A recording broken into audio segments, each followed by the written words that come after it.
6 June 2024 তারিখে 59 বছর বয়সী এক ব্যক্তির লাশ পাওয়া গেলে জিরিবামে উত্তেজনা বেড়ে যায়। দুর্বৃত্তরা কয়েকটি বাড়ি পুড়িয়ে দিয়ে এলাকার শান্তি ও সম্প্রীতি নষ্ট করে। আসাম রাইফেলস নিরাপত্তা পরিস্থিতির আরও অবনতি রোধ করতে, বাসিন্দাদের নিরাপত্তা নিশ্চিত করতে এবং ভাঙচুর রোধ করতে উল্লেখযোগ্য পদক্ষেপ গ্রহণ করে।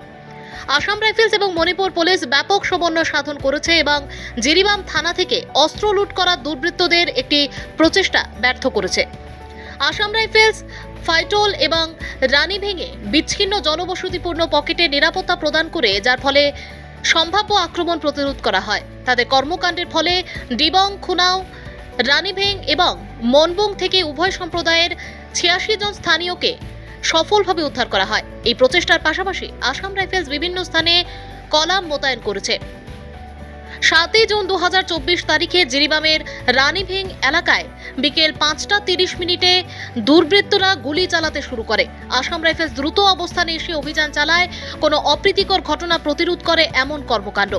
অভিযানের সময় কুকি সম্প্রদায়ের প্রায় 66 জন স্থানীয়কে উদ্ধার করে নিরাপদে সরিয়ে নেওয়া হয়।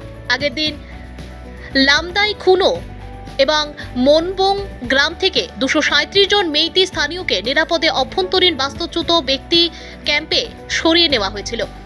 আসাম রাইফেলস, অসামরিক প্রশাসন, রাজ্য পুলিশ, সিআরপিএফ এবং অন্যান্য নিরাপত্তা বাহিনীর সাথে সমন্বয় করে স্থানীয় সম্প্রদায়ের উদ্বেগগুলিকে মোকাবিলা করতে এবং এই অঞ্চলে শান্তি ও শৃঙ্খলা বজায় রাখার জন্য গৃহীত ব্যবস্থাগুলিকে শক্তিশালী করার জন্য জিরিবামে একটি নিরাপত্তা সভা পরিচালনা করে।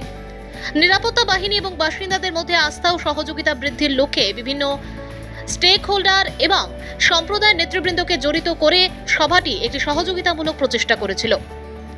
আসাম রাইফেলস মণিপুরের জনগণের নিরাপত্তা ও সুরক্ষার জন্য প্রতিশ্রুতিবদ্ধ এবং শান্তি বজায় রাখতে এবং আইনের শাসন বজায় রাখার জন্য সক্রিয় পদক্ষেপ নিতে থাকবে।